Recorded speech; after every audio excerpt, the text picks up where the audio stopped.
Senhoras e senhores, sejam bem-vindos a mais um episódio do Rooftop Podcast. Guilherme Volk aqui e ao meu lado Felipe Soares. Bora para mais uma? Estamos de volta. Estamos aí começando o 11º episódio e hoje vamos entrevistar Vitor Crestani.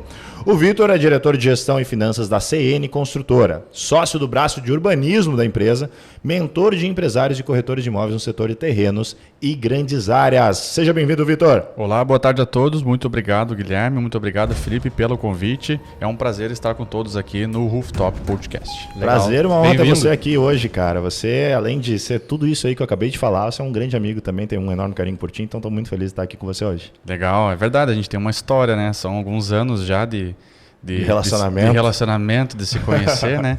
Já fui um imóvel lá atrás, né? Foi um Vai contar essa história. 7, 8 anos atrás, Primeiro passo no mercado imobiliário foi na imóvel, que legal. É, isso aí. E aí, Felipe, o que vamos abordar com o Vitor hoje, cara? Vamos lá, vamos falar com o Vitor, que é um homem de gestão. Vamos falar sobre as estratégias de gestão do crescimento na construção civil. Então esse é o tema. A gente vai ter uma série de coisas para falar e o Vitor tem essa vasta experiência dentro do mercado.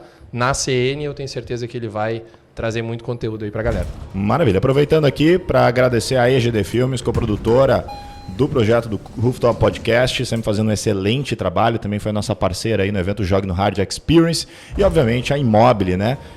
Imobiliária de alto padrão, atua hoje em Balneário Camboriú, Itajaí e Itapema. Para você acessar os melhores imóveis de alto padrão da região, acesse imobilnegócios.com.br. Vamos que vamos, Felipe. Bora dar início então. Vamos apresentar o Vitor para a galera, contando da onde ele é natural, se ele é daqui de Balneário, se não é, como é que começou a história dele também aqui na região.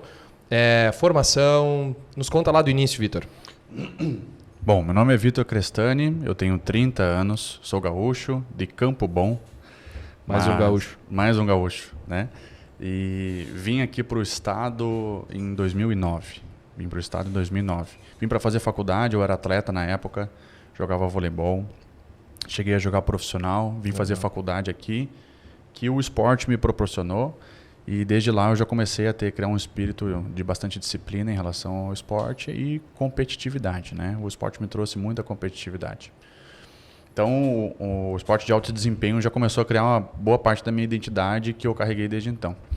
No ano de 2011, eu estava no 4º período da faculdade, a minha mãe faleceu e eu fui criado só por ela. E aí eu decidi continuar a carreira de administração, porque eu estava cursando administração, um pouco diferente de quem faz esporte, né? Normalmente faz educação física.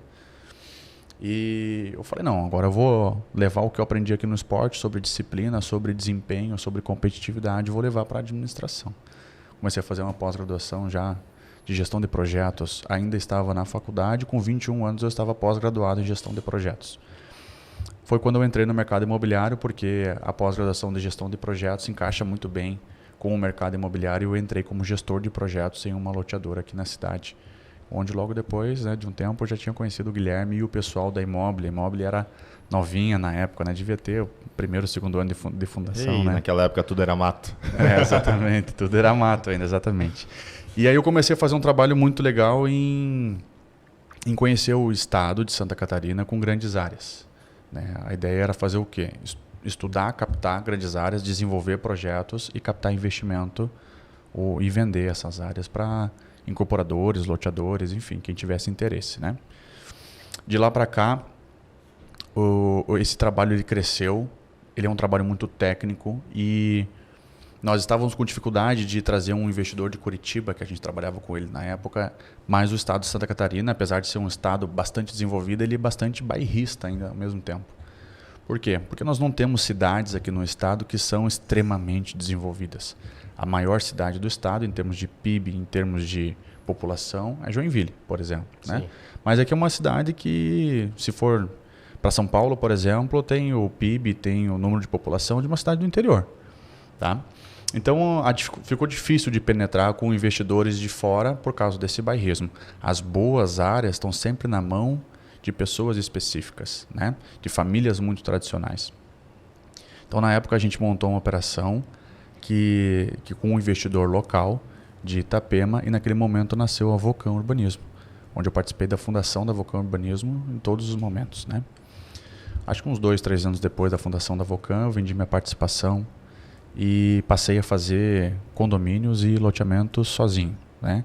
Montei a operação para trazer um investidor para a minha operação, entrar com capital e eu estruturando a operação. Foi onde no meio do caminho eu encontrei a CN. Na época a CN estava em franca expansão.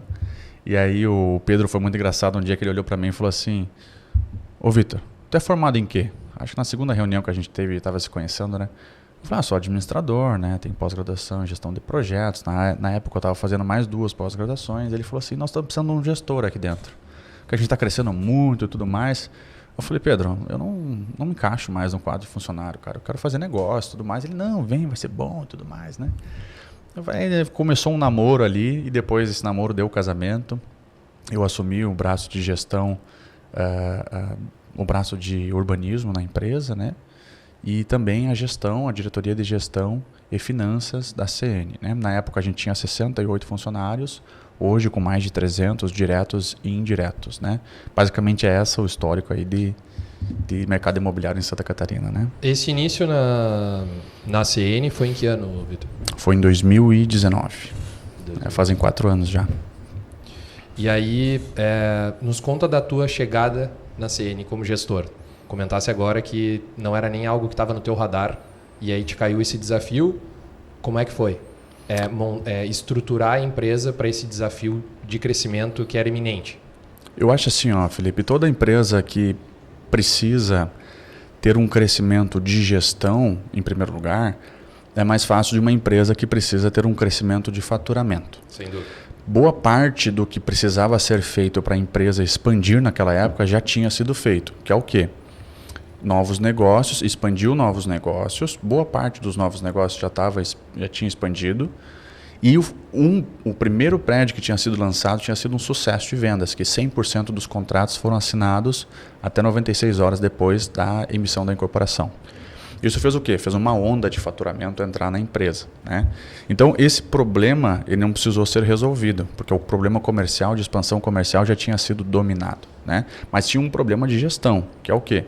A entrada desses clientes no corpo de gestão da empresa, em finanças, em atendimento, experiência do cliente, e fazer esse capital desenvolver metro quadrado de obra construída, né? Então, a estrutura de gestão de obra ela precisou crescer muito também. Na época, a empresa tinha 68 funcionários, a CN tem o perfil de controlar a parte cinza da obra, que é o funcionário próprio, né? O que é a parte cinza da obra? Até onde vai a alvenaria, né? Você faz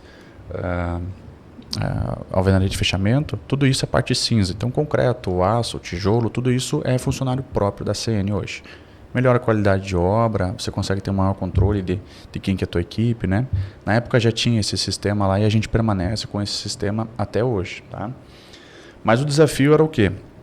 A gestão da empresa, ela é uma empresa familiar até hoje, né? Mas ela tinha uma característica cultural muito familiar. Então, as relações dentro da empresa era muito assim, quanto mais amigo do dono você é, mais você consegue fazer os seus projetos, suas ideias avançarem. Então, não é necessariamente aquele projeto, lógico, não era um projeto ruim, mas não era uma ideia ruim. Mas entre 2 ideias médias, ou uma ideia boa e uma ideia média, se você tinha maior relacionamento com o dono, então a sua ideia acabava indo mais para frente. E isso, eu peguei a empresa nesse contexto, onde ele não estava muito claro qual que era a hierarquia da empresa, qual era o papel de cada um. Qual era o papel de cada um. Então, uma estrutura muito enxuta, então uma pessoa fazia muitas coisas, muitas disciplinas, né? Então, o principal impacto no início foi cultural.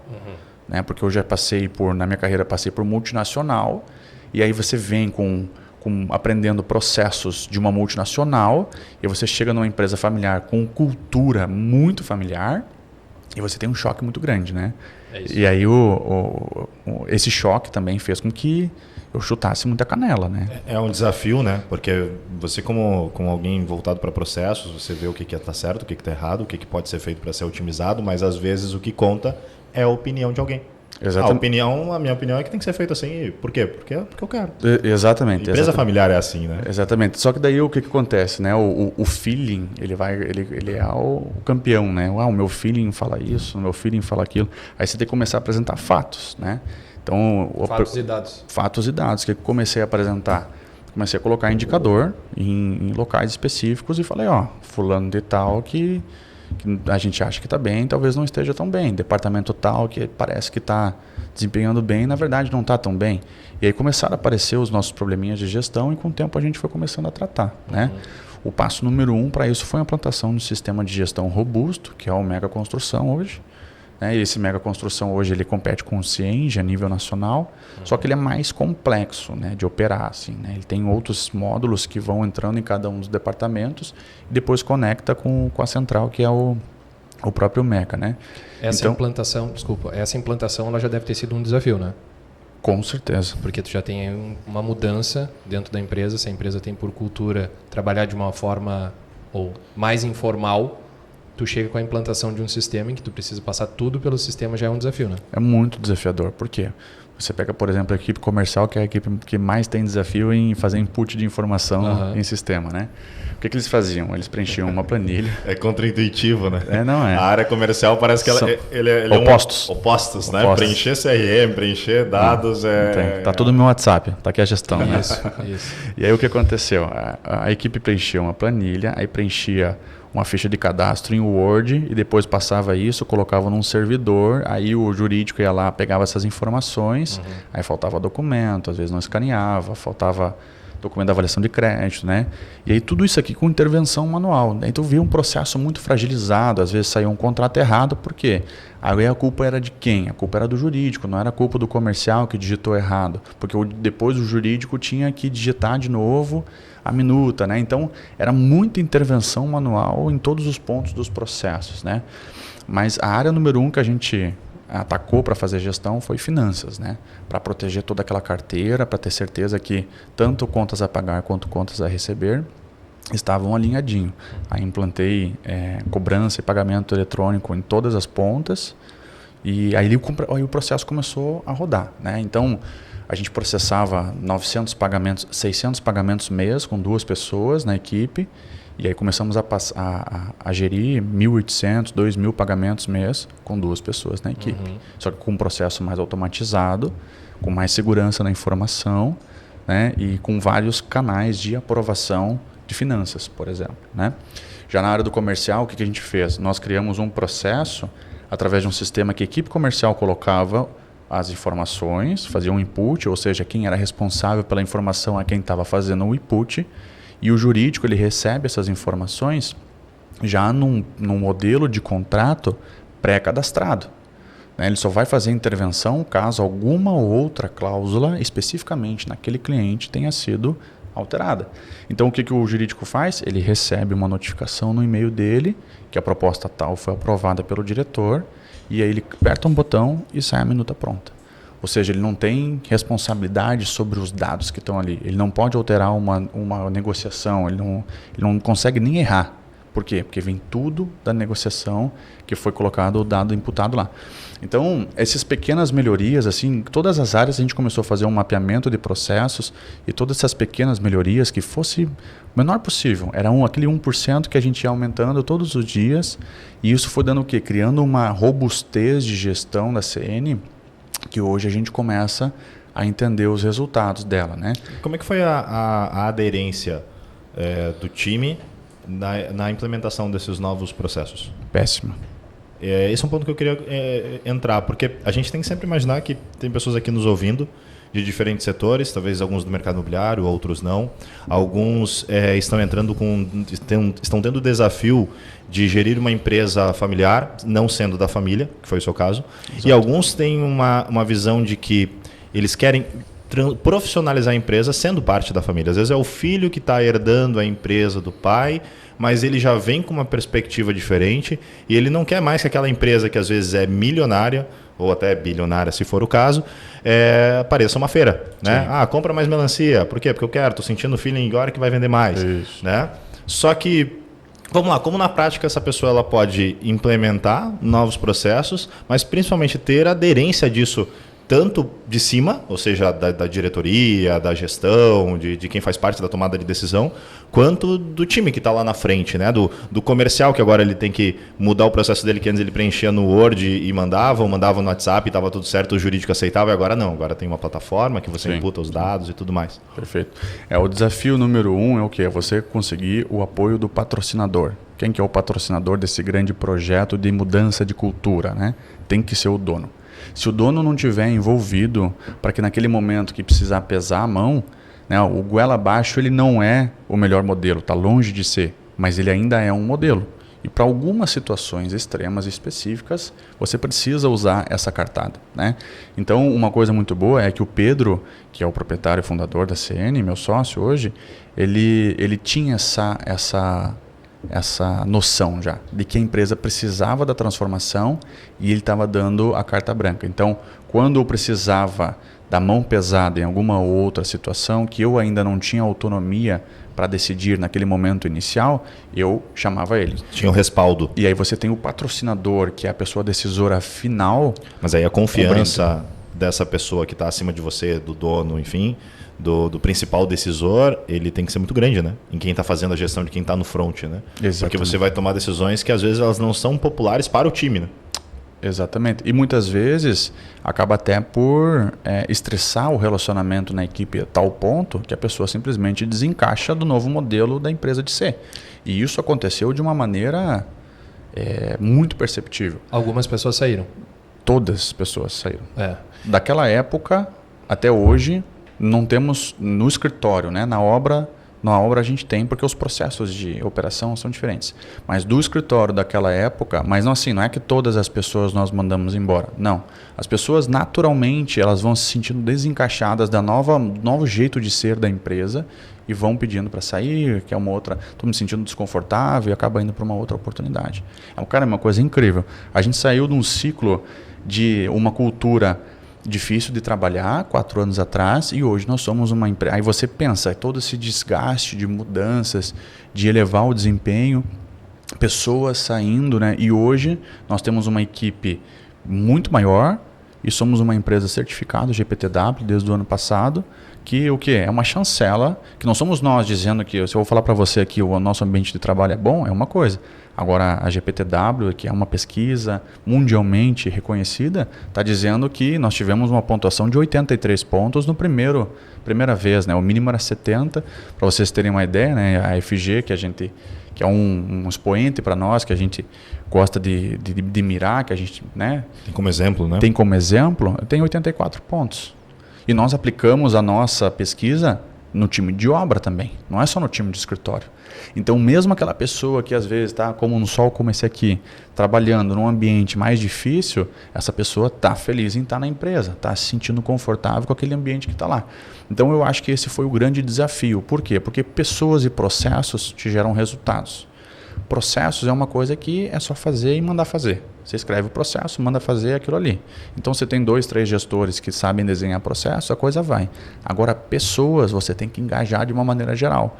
E a estratégia principal para pessoas é o quê? Os líderes. Então, eu comecei a selecionar líderes. Né? Os coordenadores das áreas são pessoas escolhidas a dedo. Teve gente que veio de fora do estado, inclusive, que nós trouxemos, ok? Foi disruptivo, assim, né? Quanto tempo levou isso? Desde a tua chegada, para tu implantar o sistema de liderança?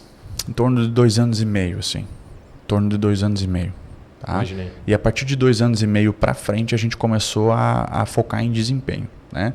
Então, a gente chegou a cogitar chamar a Dom Cabral para fazer consultoria com a gente. A Falcone também, ela tem um programa que é a MID Falcone, né, que ela leva... Você tem acesso ao que a Falcone faz, só que para empresas de médio porte, né, que é onde a gente se encaixa. E eu cheguei a cogitar de trazer um programa deles, que é um programa o Trilha MID ou o PAEX da Dom Cabral. Só que o que acontece? Eu já tinha criado lá na empresa um programa chamado Programa de Excelência CN, que é o PEX. Até uma coincidência que o nome era bem parecido assim. O que é esse programa de excelência? A partir dos 2 anos e meio, a gente já tinha o quê? A galera preparada ali para aumentar desempenho. Né? Todos com uma consciência, ainda não consolidada sobre a importância de ter indicadores na empresa, trabalhar com gestão, trabalhar com desempenho, mas a cultura e a disposição das pessoas já estava montada com 2 anos e meio. Agora a gente precisava o quê? Criar o jeito CN de fazer desempenho. Então, esse programa ele veio para isso, chama Programa de Excelência CN, o PEX. Esse programa, o que ele fez? Nós criamos um planejamento estratégico robusto e através do método OKR, o planejamento estratégico foi para o scorecard e através do método OKR a gente foi desdobrando os indicadores de cada objetivo estratégico dentro dos departamentos. E aí a gente engajava as pessoas e aí com aprovação financeira, a gente conseguiu viabilizar uma 14ª remuneração, como se fosse um PPR, para que a pessoa que fosse analista, auxiliar, assistente, independente do nível que a pessoa estava dentro da empresa, ela sabia que aquele trabalho dela estava contribuindo para um objetivo estratégico e que haveria uma remuneração por desempenho em cima. Cara, isso aí fez uma diferença. A remuneração era grande. por desempenho, não por esforço. Por desempenho. Né? Então, assim, me esforcei Mas que um monte. estabelecido no OKR. Estava estabelecido no OKR, fundamental, exatamente. Aí que estão os desafios, né? Esse programa ele teve vários desafios, ele foi amadurecendo ao longo dos anos. Hoje ele está no 3º ano já desse programa e ele tem amadurecido bastante. O primeiro ano você tem o quê? A gente tinha alguns pilares que eram fundamentais e eles davam notas para as pessoas. A gente começou a compor a nota com uma avaliação 360 graus e também, porque daí não é só desempenho. Não adianta eu desempenhar a qualquer custo. Eu tenho que ser uma empresa GPTW ao mesmo tempo. Tá? Então não é passando por cima, não é tirando a última gota de sangue, a última gota de suor. Porque isso funciona? Funciona, mas funciona por 2 meses, 3 meses.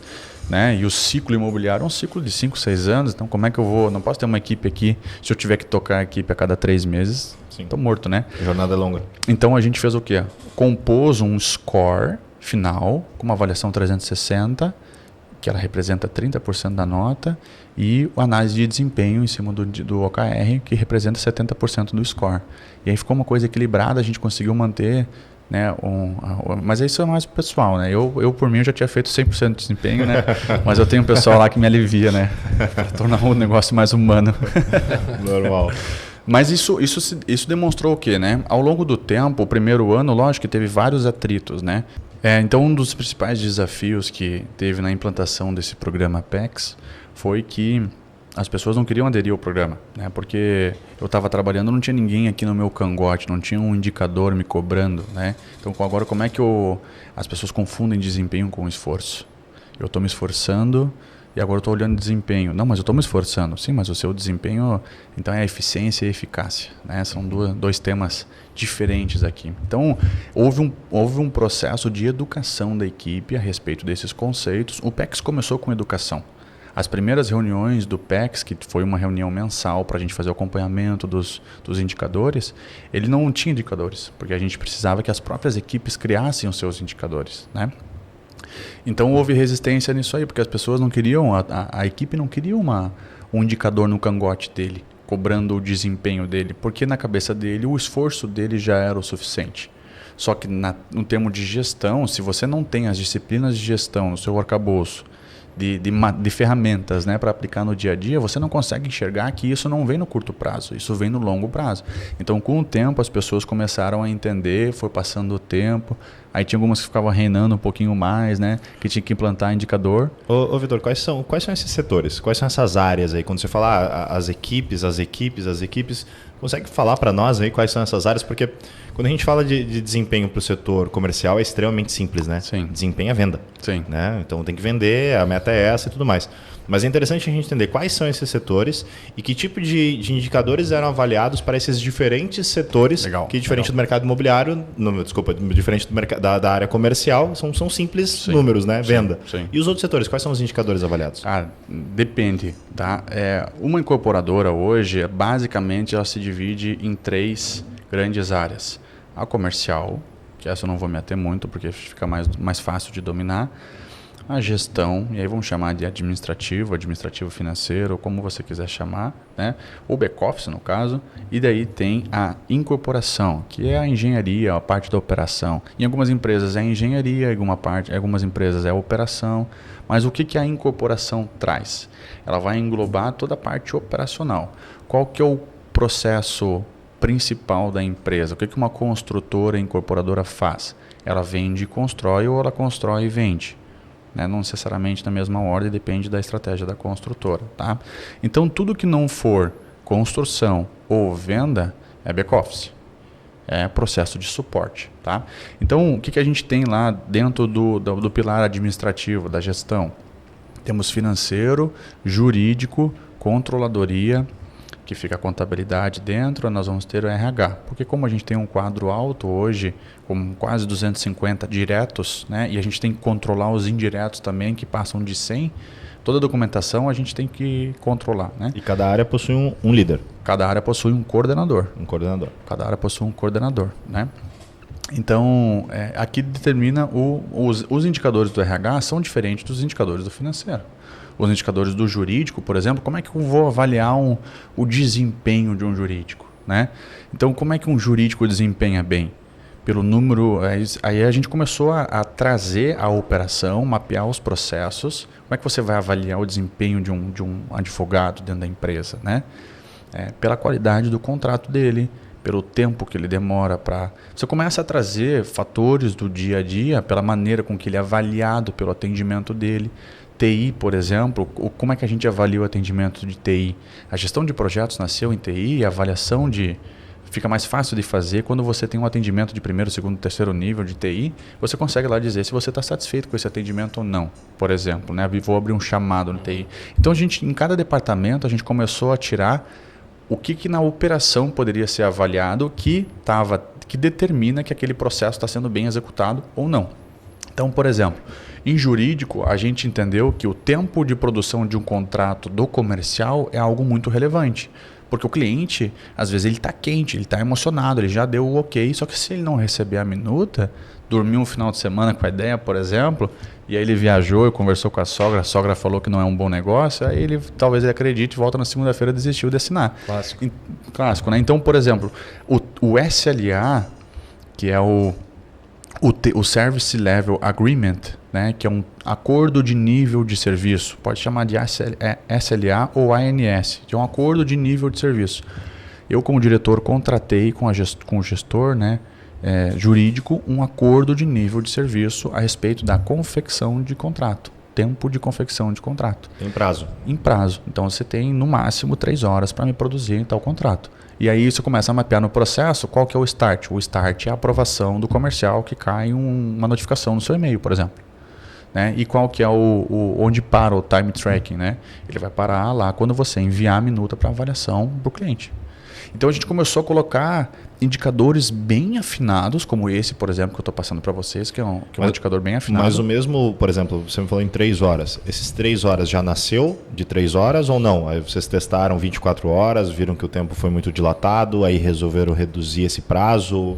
Essa dinâmica ela funciona assim, eu preciso chamar o cliente do processo, que nesse caso é o comercial, que ele quer em 15 minutos, né? O comercial quer em 15 minutos a minuta, né? Acho que apertar um botão. Apertar um botão e a minuta está pronta. E aí você chama quem presta o serviço. E aí você tem uma dinâmica que você vai começando a negociar. É uma dinâmica de negociação em mesa com quem presta o serviço, quem é o cliente interno desse serviço, né? Perfeito. E aí você começa a entrar, não, mas 5 horas para mim é muito, porque se for 5 horas da tarde, aí vai ficar até o outro período, enfim, aí você começa a ter essa dinâmica de discussão saudável, né? E você começa a criar os parâmetros, aí você fala assim, beleza, vamos implantar isso aqui, você implanta o indicador, mas não contrata a meta ainda. Então você começa a monitorar, aí se a equipe está muito atolada de coisas, você começa a tirar os números. Passou 2 meses, você já começa a contratar, a ter o número, dado suficiente para começar a contratar metas. E aí você contrata metas e vincula essa meta com um peso num card de metas que ele vai consolidar os indicadores de uma determinada equipe junto com a avaliação 360 e aí vai produzir o score para fazer a remuneração, a 14ª remuneração. Tá? Outros departamentos assim lá na engenharia que também tiveram a implantação de muitos indicadores foi, por exemplo, suprimentos. Né? Na CN a gente deixa suprimentos embaixo da engenharia, porque normalmente outras empresas Suprimentos é uma área de suporte. Né? Passa para o back-office? Ela está no back-office. No caso da construção civil, suprimentos ele tem uma característica muito técnica. Muito técnica. E muito relevante, né? Muito relevante, né? Porque os valores de compra são muito altos. Né? Você vai pegar a curva A lá, que são num prédio hoje, dependendo do tamanho do prédio, vai rodar em torno de 60 itens. Cara, representa facilmente assim, 75% do custo da obra, né? Que é alto. Que é muito alto. Deixando claro, né? Que é muito alto. Então, hoje, com o cúbico, o valor que está, você fala assim, uma obra de 10 mil metros quadrados, que não é uma obra grande. Gigante, né? Não é uma obra grande, né? A sua obra custa hoje 26 milhões de reais para fazer. Que é muito dinheiro, entende? E aí você pega a curva A. A curva A está custando 18 milhões de reais. Que é aço, concreto, sabe? Então, algumas coisas até são meio commodity assim, do mercado imobiliário. Então, você começa a implantar indicadores dentro do departamento, suprimentos, PCP, que é planejamento e controle da produção, que é o departamento que mais vai te gerar indicadores de controle de obra. Né? Porque, vamos entender o contexto da gestão na construção civil. Né? A gente tem um macroprocesso, que é construir e vender, e aí você tem, dentro de construir, que é o grosso do controle do custo, você tem duas determinantes aqui. Vender mais e construir a custo mais baixo. Né? Dentro do padrão que você tem que ter de bom desempenho dentro daquilo que você se propôs no escopo. E o vender mais também, ele abre parênteses, hein? É vender mais num valor maior, numa condição melhor, tudo isso. Tu sabe que esse foi um item que a gente, no nosso planejamento estratégico, mudou. Porque no primeiro ano estava assim, vender mais. No segundo ano estava assim, vender conforme a política de vendas. E aí tem que determinar a política de venda, não é só vender, né? Porque isso faz total diferença. Nós passamos por um período de pandemia, no meio de toda essa transformação, nós passamos por um período de pandemia que foi bom para o mercado imobiliário, nos deu possibilidades e janelas de estratégias, né, de caixa, onde a gente conseguiu renegociar com os nossos fornecedores tivemos que renegociar para clientes também, para não perder clientes. Não perdemos nenhum cliente durante a pandemia, mas a gente teve mais janela com os fornecedores do que teve que criar janela para os clientes. Isso nos deu um impulsionamento de caixa muito grande. Ao mesmo tempo, o mercado imobiliário reagiu de uma maneira avessa do que todo mundo estava esperando e impulsionou. Inclusive, Vitor, isso aí é um ponto para te puxar e te levar para essa época, né? Porque vamos lá, estamos em 2023. Então nós estamos aí há 3 anos do estouro da pandemia. Você disse que está há 4 anos aí na CN Construtora. Então você viveu um primeiro ano em que você pega a CN em plena expansão, mas ainda com aquela cultura de empresa familiar. Exato. E aí você entra nesse momento de expansão e de repente, em um ano que você está na empresa começando a organizar a casa, lockdown, todo mundo dentro de casa, a gente pensa que vai ser um caos e no fim o mercado imobiliário foi bom. Cara, como é que foi? Nos conta esse momento aí de pandemia, o que foi feito, de que forma vocês lidaram com o momento da pandemia em si e com o pós-pandemia, com os efeitos negativos e positivos que vieram decorrente desse lockdown, né? O que aconteceu? Uma ótima pergunta isso aí, tá? Porque muitas empresas tiveram desafios diversos durante a pandemia, né? Para nós, bem no início, lá quando teve o lockdown, aqui na nossa região, a gente ficou acho que uns 14, 15 dias sem poder botar o pé no escritório. Nesse momento aí, a gente passava praticamente o tempo todo no telefone um com o outro, tentando saber se os decretos iam ser postergados e a gente ia poder voltar à operação ou não. Depois a operação, quando eu falo voltar à operação, é voltar à operação de obra, porque o back-office estava conseguindo trabalhar. Então a gente fez uma força-tarefa com um time de TI e implantou home office para todo mundo. Isso aí, então a empresa não parou. A gente continuou pagando conta, continuou recebendo conta e isso era o mais importante de tudo naquele momento. Mas nós tínhamos que voltar a avançar com obra.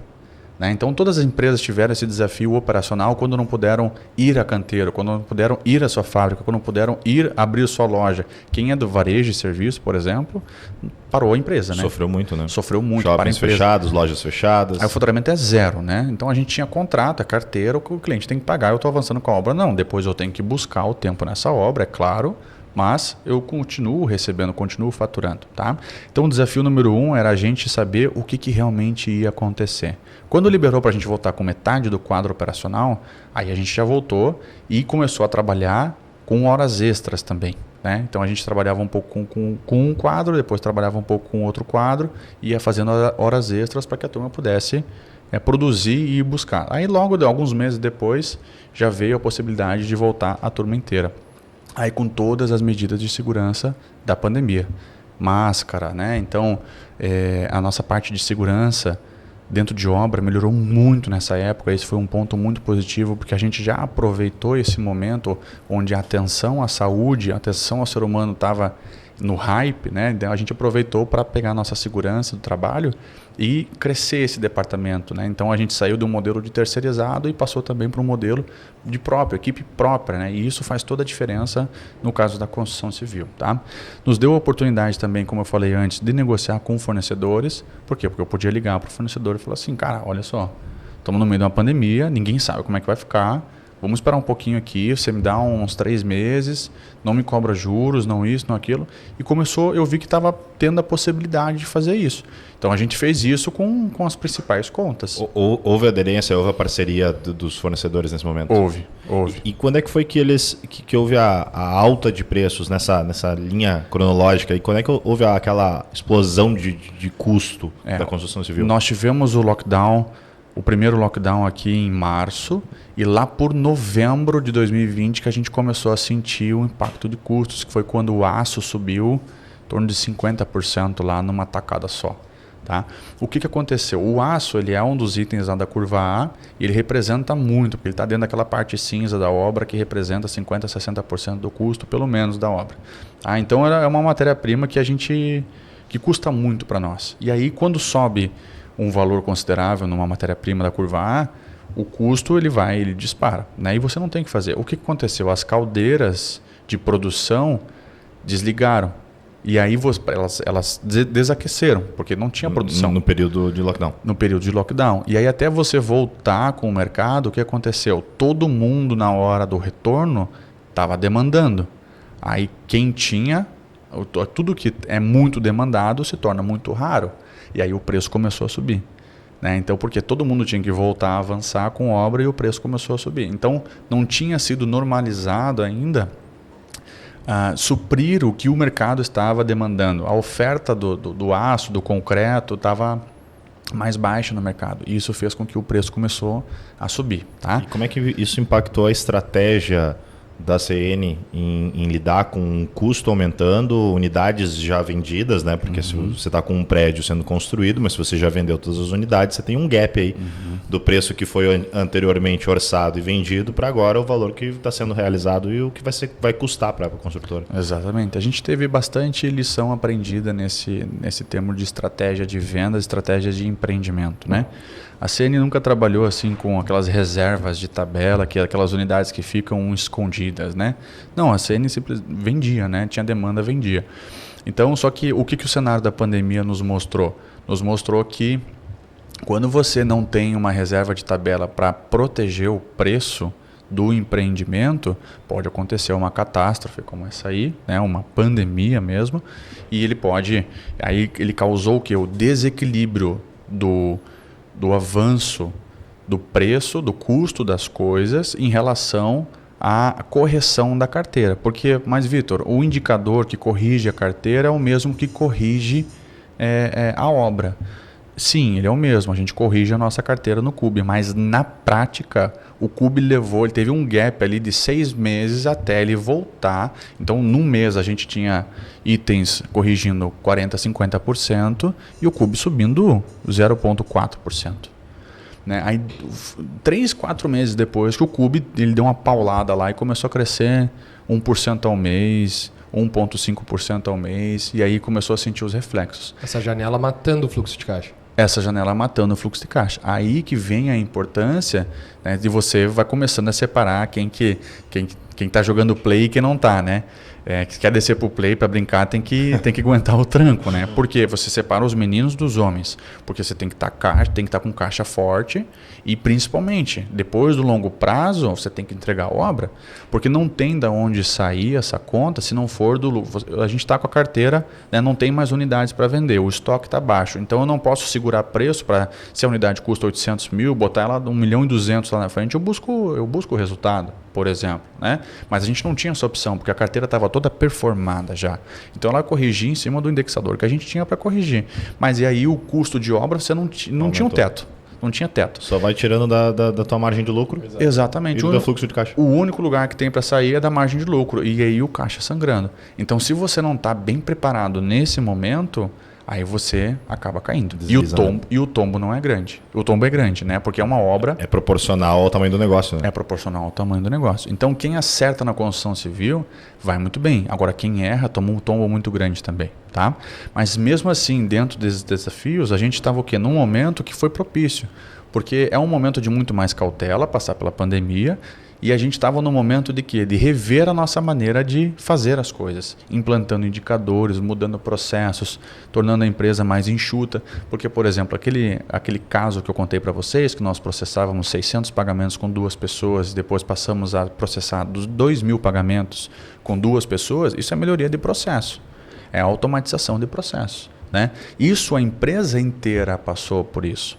Então, na obra, a gente começou a ter economia de diversos pontos, né? A diretoria de engenharia foi uma das diretorias que mais evoluiu, que mais amadureceu nos últimos 1 ano e meio, justamente por causa desses desafios de pandemia e a necessidade da gente otimizar os processos de obra para fazer com que a nossa curva A tivesse um desempenho melhor. E o impacto no orçamento é enorme dessa eficiência. Enorme. Você está atuando dentro de uma área que tem um grande orçamento. Vitor, deixa eu te fazer uma pergunta. Um dos maiores desafios hoje que as empresas têm no crescimento, que é parte do nosso tema, são pessoas.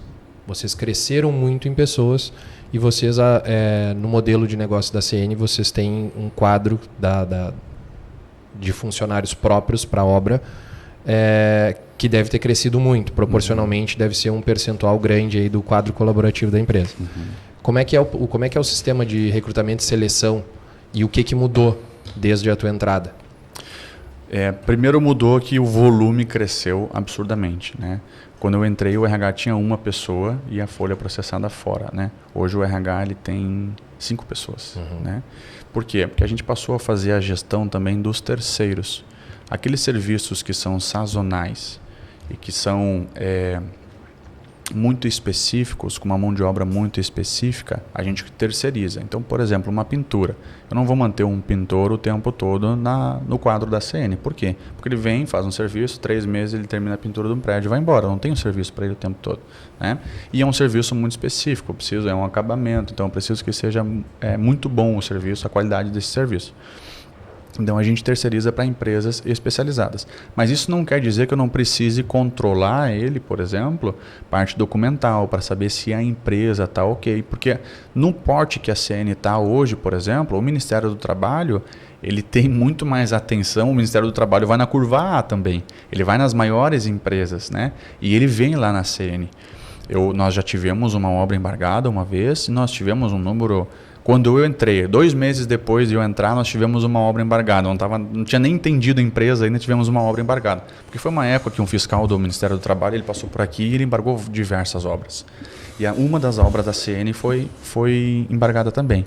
Naquela época nós recebemos em torno de 50 a 60 autuações, tá?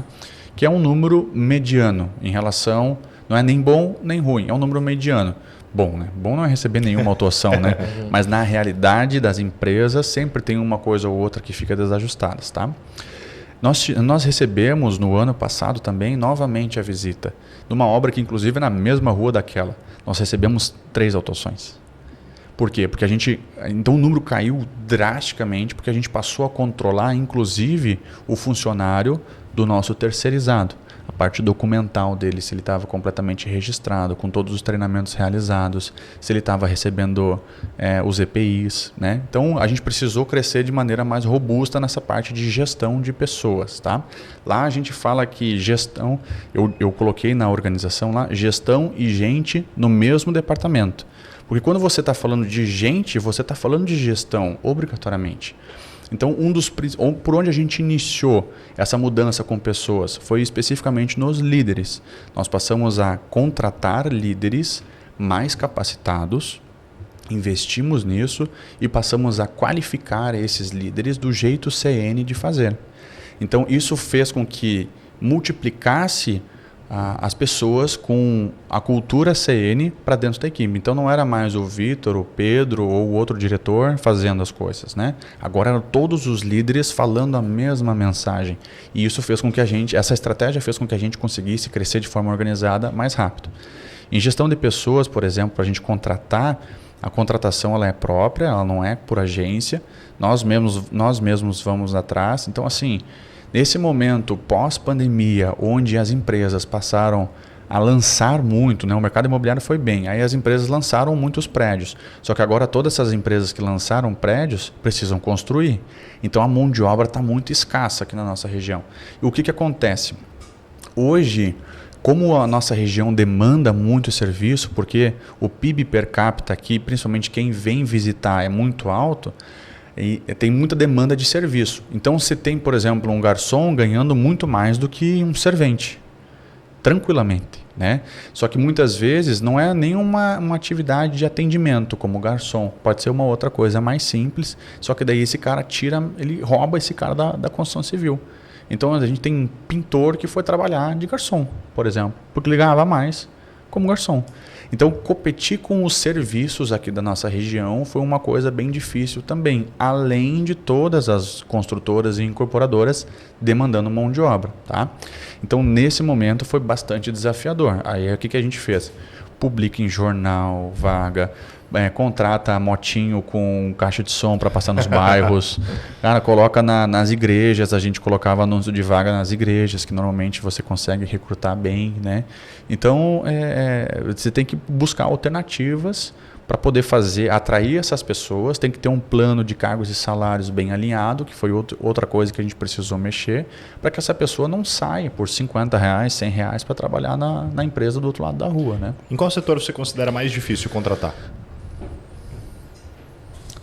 Do setor da construção civil? Da empresa. Da empresa?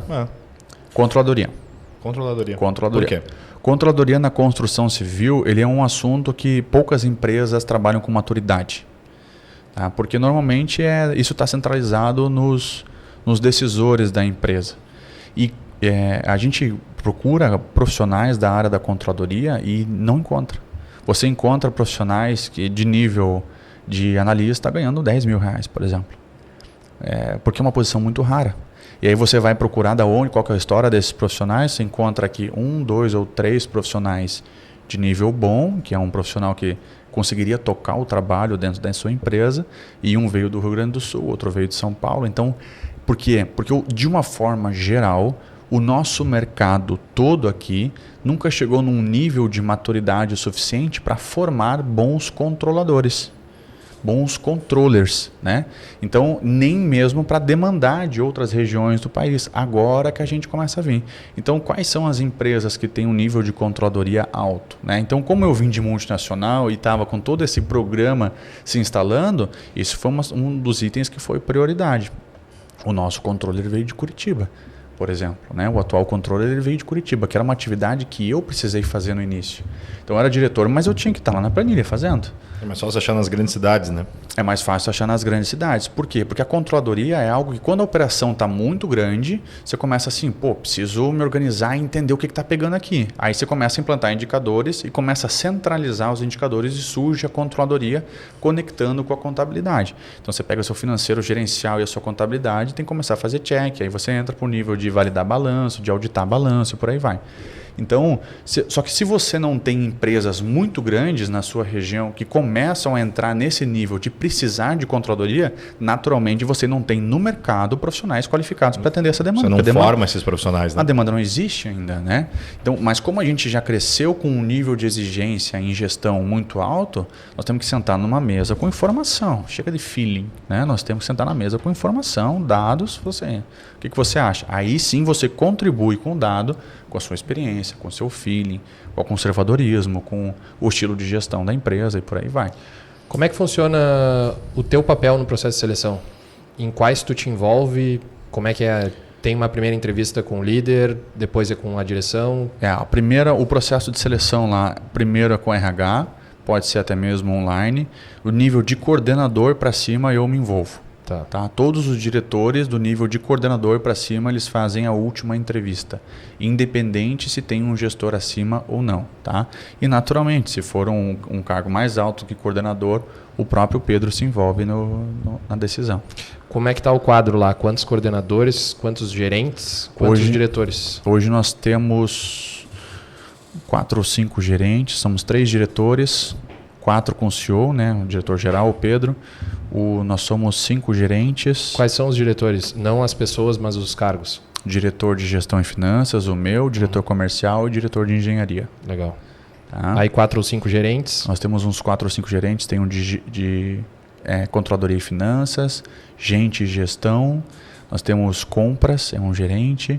Projetos, né, da parte de projetos executivos, é nível gerencial também. E engenharia de obra, né? Operação. É um gerente também. Aí nós temos nível de coordenação, que é um nível abaixo. Aí a gente deve ter em torno aí de uns 18, 20 coordenadores, que já é um nível mais pulverizado. Mas são profissionais aí, os nossos coordenadores, eles têm pelo menos uma pós-graduação. Pelo menos uma pós-graduação. Todos os coordenadores. Né? Não é incomum encontrar coordenador com mais de uma pós-graduação no nosso quadro. Legal. Vitor, me fala um pouquinho sobre essa área de urbanismo, porque a CN Construtora ela tem muito forte atuação aqui na nossa região na parte da construção civil, né, dos edifícios verticais, mas me fala um pouquinho sobre a parte de urbanismo, sobre o teu envolvimento, qual que é o teu papel nessa área de urbanismo, como é que por que a CN decidiu entrar, se foi por tua causa ou não, qual que é a perspectiva também de futuro da CN atuando dentro da área de urbanismo. Legal, bacana. Em 2019, depois que eu vendi minha participação lá na Vulcan, isso em 2017 ainda, eu passei a atuar sozinho, né? Então eu permutei algumas áreas para mim e passei a formatar esses projetos para trazer um investidor para caminhar comigo nesses empreendimentos. Tá? No meio do caminho eu conheci a CN e a CN já tinha o desejo de investir em urbanismo. Um dos sócios da CN, que é o Amauri, que é o sogro do Pedro, ele é do interior do Paraná. E lá no interior do Paraná é a Terra Vermelha. Né? A Terra Vermelha é uma das melhores, tem uma das melhores qualidades de solo para você trabalhar loteamentos e urbanismo. Então ele viu muitos amigos dele, empresários, ganhando dinheiro com urbanismo, com loteamento. A parte de licenciamento também no Paraná é melhor, mais fácil de fazer do que aqui em Santa Catarina, que tem um critério muito alto. Tá? Então sempre houve um desejo da CN de trabalhar. O próprio Pedro sempre quis trabalhar também com urbanismo. O que é o urbanismo? Né? É você trabalhar loteamento, condomínio de casas ou condomínio de lotes, que são os 3 produtos que tem leis específicas, né, para eles. Só que, apesar dele ser construção civil, ele exige um conhecimento muito específico. Então, você vai trabalhar um loteamento, o modelo do negócio ele é completamente diferente do que trabalhar o predial. O payback ele é mais extenso, o tempo de licenciamento é mais extenso, a obra é muito mais simples, né? Então, basicamente, você tem essa inversão. A obra é mais simples, o licenciamento é mais complexo. Na construção predial... Você fica mais tempo envolvido no pré-obra do que necessariamente durante a obra. No mercado imobiliário. Exatamente, do predial. No predial, o licenciamento é mais simples, por quê? Porque ele está num zoneamento que é consolidado, tem índices, tem coeficientes, tem jurisprudência. Teoricamente é só respeitar um plano diretor. Exatamente. Né? No caso do urbanismo, você vai para uma área de expansão urbana, normalmente. Né? E aí lá é uma folha em branco, onde tem todos os olhares, né, das entidades públicas de um município estão tentando entender como que a cidade vai crescer, né? Porque se os desafios para a administração pública de uma cidade dentro daquilo que já existe são grandes, então imagine se eu for adicionar algo desorganizado, né? E de fato, infelizmente, parece uma coisa ilógica, infelizmente existem empresas que fazem um desserviço social. Né, com empreendimentos de loteamentos, de urbanismo. Piora aos indicadores. Né? Como é que você vai expandir? É uma coisa que não faz o menor sentido. Você vai expandir a cidade e aí você vai trazer mais pobreza. Você vai trazer mais dificuldade de saneamento básico. Mais dificuldade de abastecimento de água. Não, mas não é esse o objetivo. Né? Então isso é um desserviço social. A administração pública ela existe justamente para o contrário. Então, através dessas premissas, a gente uniu ao desejo da CN de querer fazer projetos dentro da área de urbanismo, e eu já trazia esses conhecimentos pelo meu histórico de carreira. Tá? Então, aí a CN absorveu os meus projetos, e o meu papel dentro do braço de urbanismo é gerir todos esses licenciamentos, todos esses projetos e expandir o braço de urbanismo até um ponto que a gente entenda e falar, isso aqui está legal e tal. Então, né, gerar um VGV relevante. Hoje a gente tem alguns milhões de metros já em licenciamento. Temos projetos aqui em Itajaí, temos projetos na cidade de Ilhota também, e temos projetos no sul do estado, em Tubarão, tá? Temos mais de 4 mil lotes para fazer aí, tem bastante obra para fazer nos próximos 20 anos. Tá? E esses projetos são loteamentos, são condomínios? Nós temos 3 tipos de projetos hoje, né? Temos os condomínios de casas, os condomínios de lotes. Qual a diferença de condomínio de casa e de condomínio de lote? O condomínio de casa, ele aprova a casa. Não existe Você vende a casa pronta? Você não vende a casa pronta, você vende o projeto da casa já. Depois você vende, aí você pode o quê? Aí você pode vender o projeto da casa, a pessoa vem e compra esse projeto, ela pode mudar. Ela não pode mudar a sombra da casa, que é a área que ela ocupa. Mas ou a metragem quadrada máxima, total dela. Mas ela pode mudar todo o projeto interno, por exemplo. Né? E tem um condomínio de lotes, que aí você vende o lote e a pessoa precisa aprovar ainda o projeto da casa. No condomínio de casas não existe divisão de lote.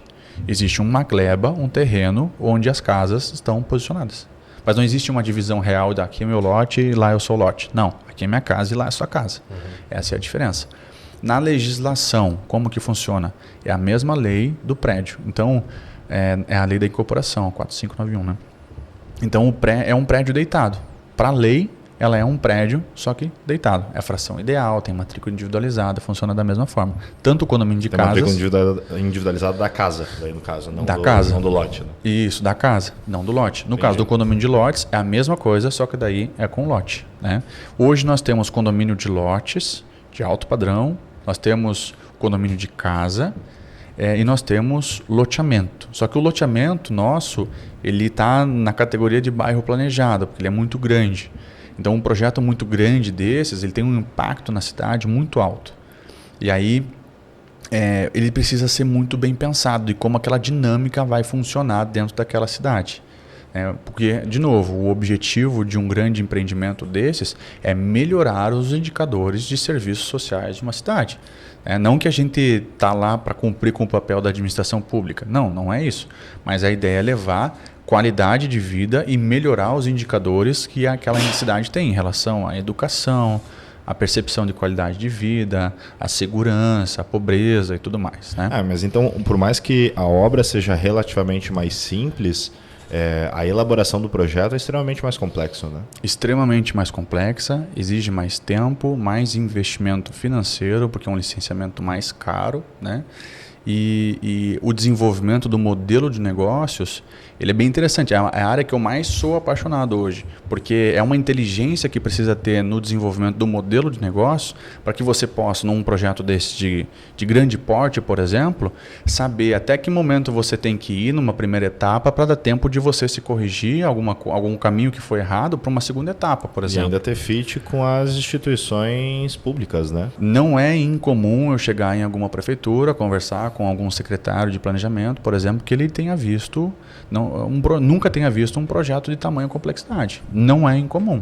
Então, por exemplo, nós temos um município onde a gente atua hoje, que áreas acima de 1 milhão de metros quadrados, ele precisa de um licenciamento chamado EIA-RIMA, que é Estudo de Impacto Ambiental, com relatório de impacto do meio ambiente. Esse EIA-RIMA é para áreas acima de 1 milhão de metros quadrados. Tá?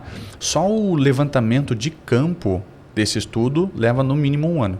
Para consolidar esses relatórios, eu preciso aí de pelo menos mais meio ano. E aí que eu protocolo esse relatório pedindo uma LAP, que é uma licença ambiental prévia. Né? Então, é um estudo extremamente robusto e nós temos uma cidade hoje que ela nunca licenciou um estudo desse. Nossa. Ela queria transferir a responsabilidade dela para o órgão estadual, por exemplo, de licenciamento ambiental. Para não saber avaliar. Por não saber avaliar, né? Só que tecnicamente, por força de lei, tem que passar no município, né? Então, a gente tem que fazer esse trabalho também. É o nosso trabalho e, muitas vezes, auxiliar o município para que eles possam ter segurança jurídica para poder fazer o trabalho deles também. Porque um técnico ambiental, um técnico de uma secretaria de urbanismo, por exemplo, é uma pessoa concursada, um engenheiro sanitarista, ambiental e por aí vai, que está ali ganhando, às vezes, 4 mil, 5 mil, 6 mil reais, quando está ganhando isso, para assinar, dar uma caneta num projeto que tem mais de 1 bilhão de receita a receber. Então, assim, a mão dá uma tremida. Por quê? Porque se precisar pagar um advogado, às vezes, para se defender de um processo do Ministério Público, às vezes ele não tem recurso. Entende? Então, é um trabalho que você precisa fazer a 4 mãos, assim, né? E mostrar para a cidade que é muita responsabilidade, sabe, Gui? Mostrar para a cidade que esse empreendimento ele está ali para ajudar a cidade e não para trazer mais compromisso, mais desafios para a cidade. E lógico, aí nesse contexto todo, o resultado desse empreendimento, financeiro, falando agora bem business mesmo, ele acaba sendo uma consequência. Se eu for fazer um trabalho bem feito, naturalmente o desdobramento, o colateral desse trabalho bem feito vai transformar o empreendimento num empreendimento de sucesso. Sensacional. Legal, vamos pro papo de rooftop? Vamos pro papo de rooftop. Depois dessa aula aqui, aula de urbanismo ainda no final, Deu umas 2, 3 folhas já anotadas aqui de conhecimento. Que massa, cara, que massa. Legal. Papo produtivo. Então vamos lá. Papo de rooftop. Fala, Vitão. E aí, meu brother? Estamos aqui agora. Agora sim. Despido da nossa formalidade. Né? Vamos saber do que esse cara gosta, o que ele faz. Veio de preto aqui, cara. Ele já tá ligado na roupa que a gente veste aqui. Ó, ele veio de preto. Ele veio... Passou o dress code pra ele? Já fala muito de quem ele é, né? Já. Se ele já pensou nisso antes. Simples, né? Nem relógio não uso mais. Estou só com a marca agora. Só com a marca branca ali. Isso. Não quero mais saber um pouco de relógio agora. Boa. Vitor, tu falou que era atleta, né? Eu já conheço a tua história, eu sei. Mas e aí? Pratica esporte, atividade física? Como é que é a tua rotina hoje, cara? Hoje eu faço academia, né? Eu desenvolvi algumas lesões da época de atleta, então isso me traz algumas limitações hoje. Eu tenho uma cirurgia no quadril já e não sou um cara leve, por mais que eu tente, não consigo ter pouco peso, né? Então, alguns esportes assim eu evito hoje, né? O próprio voleibol, ele tem muito impacto, né? Eu não consigo ficar pulando o tempo todo sem passar 3 dias entrevado, né? Então, esse eu evito. Mas eu gosto da academia bastante, faço pilates hoje, cara. Pilates é uma coisa que me ajudou demais, cara. Olha aí. De que forma, tu já comentou brevemente, mas vamos tentar só entender mais isso, de que forma o esporte impactou em toda a tua carreira como gestor? Mentalidade. Em primeiro lugar, mentalidade. Eu desenvolvi liderança no esporte, eu era capitão de equipe e eu saí de casa com 15 anos, né? Saí de casa com 15 anos e tive que me virar. Então, a resolução de problemas, para quem sai de casa com 15 anos, ela é uma coisa que você aprende desde cedo. Resolução de problemas, liderança, disciplina. Basicamente foram esses os 3 pilares assim que o esporte me trouxe o resto da vida, né? Eu digo assim, para quem está numa carreira de esporte hoje, e gosto, a CN patrocina alguns atletas já, inclusive, né, tem um atleta da área de urbanismo e tem atleta da área predial também, né? E eu digo assim, quem está no esporte precisa tirar do esporte o máximo que o esporte pode te dar. Ser profissional é um outro assunto. Ser profissional e viver o esporte é uma outra pauta. Agora, enquanto você está nas categorias de formação, você tem que tirar do esporte o máximo que ele pode te dar. Seja uma roda de amigos, seja uma viagem para um outro estado, para uma outra cidade, para jogar um campeonato, seja uma faculdade ou até mesmo uma carreira profissional. Então, porque o esporte ele tem muito a ensinar para a gente. Legal. O que você gosta de estudar, ler, pesquisar? Então, hoje eu estou cursando teologia, né? Olha aí, curso faculdade de novo. Eu tenho 2 faculdades de engenharia que eu não terminei e administração. Eu tenho 4 pós-graduações em gestão. Aí hoje eu curso teologia, porque eu e minha esposa a gente faz um trabalho na igreja com casais, né? A gente dá aula para casais, né? É uma disciplina que nos ajudou muito, assim, uma matéria que, quando a gente casou, em função dos nossos pais não terem uma história de vida, assim, de casamento que nos serviria de exemplo, o que a gente foi fazer?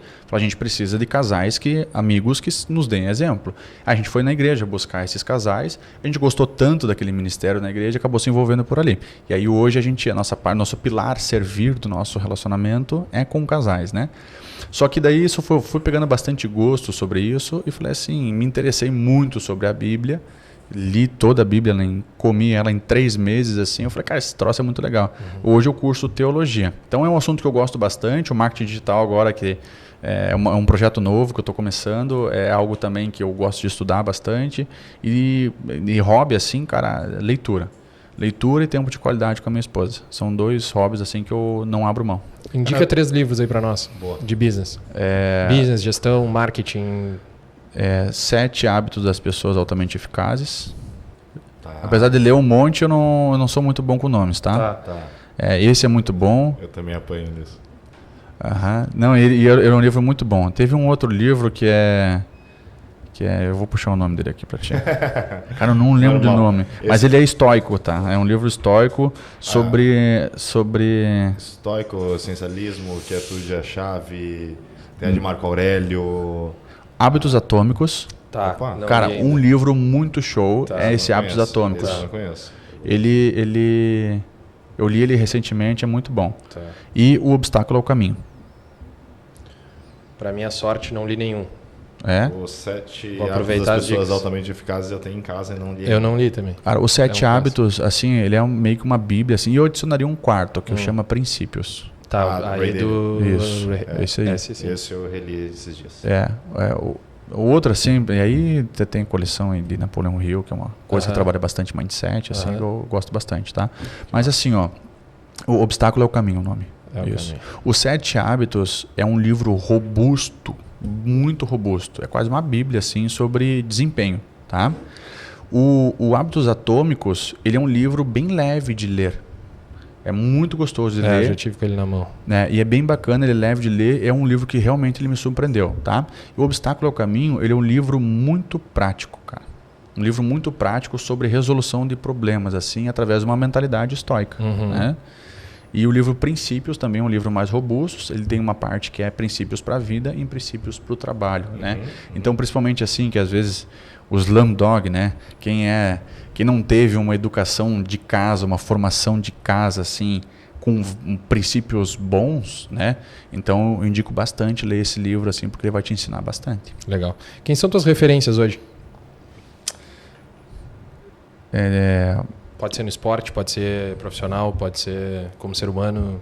Cara, primeira, Jesus Cristo. Tá. Primeira, Jesus Cristo, né? Acho que em termos de servir, né, e em termos de entrega, né, eu acho que o próprio arquétipo do Jesus Cristo, ele tem muito a nos ensinar, né? O meu irmão hoje, ele é uma referência para mim muito grande, porque o meu irmão ele assumiu um papel de pai assim na minha família muito grande, não só meu, mas da minha irmã também. Ele se tornou a referência, principalmente depois que a minha mãe faleceu. Então ele é um exemplo de homem muito muito forte para mim. Mas homem assim em termos de responsabilidade, né, de segurança, principalmente de você poder contar com alguém, né, de ser uma referência. Quando eu penso em ser, o que é ser homem, né? Como é que eu vou ser um bom homem para minha esposa, um bom homem na minha família? Eu me espelho nesse pilar de segurança, que você tem que ter a segurança emocional, tem que ser muitas vezes a segurança financeira, que você tem que ser a segurança direcional, né? Você se deixar para a esposa tomar a direção, muitas vezes ela vai querer uma coisa, daqui a pouco ela vai querer outra, mas o homem ele é a ponta da lança, né? Vamos pensar no homem primitivo. O que era nômade, ele não tinha agricultura ainda, né? Quem que ia para um novo espaço ver se lá era seguro? Quem que ia primeiro? É o homem.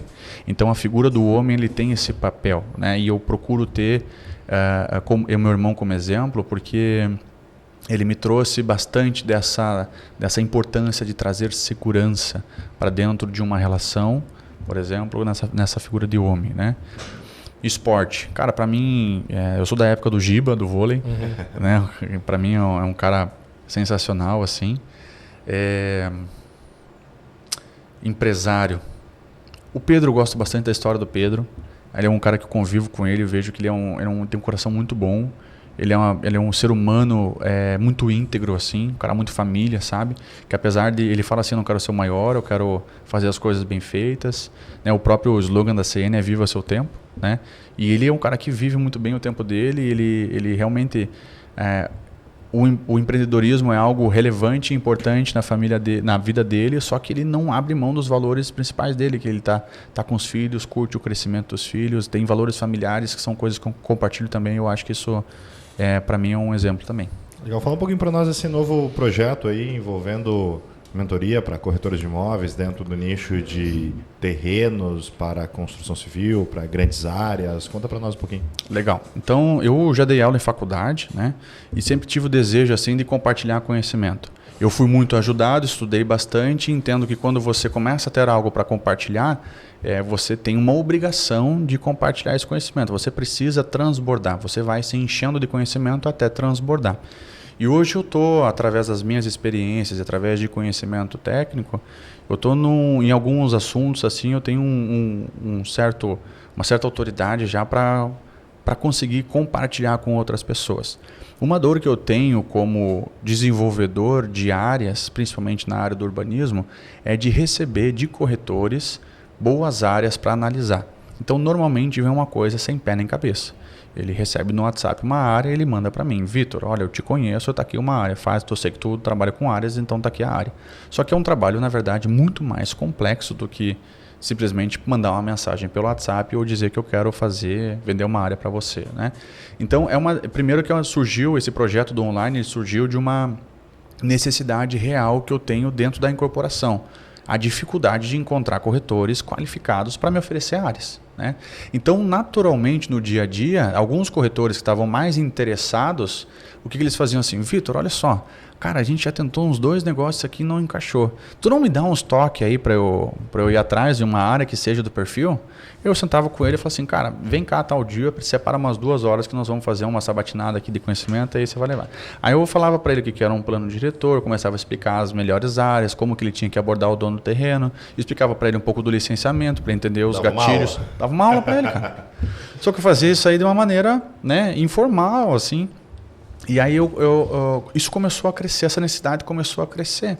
E eu falei, opa, isso aqui eu acho que dá para envelopar, né, e contribuir mais. E aí eu consigo o quê? Matar uns 2, 3 pilares ao mesmo tempo, que é transbordar um pouco para outras pessoas, poder ver o outro tendo mais sucesso naquilo que faz. Eu consigo alimentar a oferta de áreas que melhora para mim, aumento minhas conexões com as pessoas. Todo mundo ganha. E todo mundo ganha. Então foi uma relação ganha-ganha. Aí eu montei um curso, hoje esse curso se chama Expert em Transações de Terrenos, e esse curso hoje ele já está na turma 3, onde eu ensino as pessoas a fazer avaliação e transação de terrenos com incorporadoras e loteadoras. Cara, está sendo bem legal. Lógico que dar aula é uma coisa que precisa ser você, não dá muito para terceirizar, então consome bastante, mas é gratificante. E o resultado desse trabalho tem sido bem legal. Que massa, que massa. Sei como é que é. Gosto também. Que legal. Vitor, se você deixar uma mensagem, cara, que todas as pessoas da Terra pudessem ouvir, qual mensagem seria? Essa eu falei ontem na live, né? Ela saiu. Ontem eu tive uma masterclass e acabei falando uma assim. Aí eu ouvi ela, e depois que eu falei assim, cara, gostei disso aqui. Vou né? até anotar. Vou anotar isso aqui, né? Então, assim, não existe atalho, existe trabalho. Tá? Então, foi uma coisa que eu aprendi ao longo do tempo, que não adianta você procurar atalhos. Você tem que fazer aquilo que precisa ser feito. Tá? Então, seja no seu trabalho, seja no seu relacionamento, seja no seu caráter, seja na sua posição como um membro da sociedade. Não busque atalhos. Faça o trabalho que tem que ser feito. Né? Então, essa aqui seria uma mensagem que eu passaria para frente. Muito legal. Muito louco, né? Qual é o teu sonho? Meu sonho é ter liberdade de tempo com a minha família, qualidade de tempo com eles, que eu possa viajar. Por exemplo, eu sonho em ter uma casa na Itália, um apartamento nos Estados Unidos. Estou tirando minha cidadania italiana para isso também, para que a gente possa, né, ver as crianças estudar nos Estados Unidos, talvez, e aí viajar para a Itália, vir para o Brasil, visitar os parentes, né? Quero ter 2 filhos com a minha esposa. Ainda né? não tem filhos? Ainda não tenho filhos, a gente está pensando em não tô acertando a mira, cara, tu acredita? Ainda mais, Vitor. Qual que é a tua principal habilidade, cara? Minha principal habilidade, cara, eu não desisto enquanto eu não chego lá. Persistente. Perseverante. Eu já passei por coisas na minha vida assim que são muito mais difíceis do que os desafios que eu tenho que passar hoje. Então eu tenho um casco assim que eu simplesmente não paro enquanto eu não chego.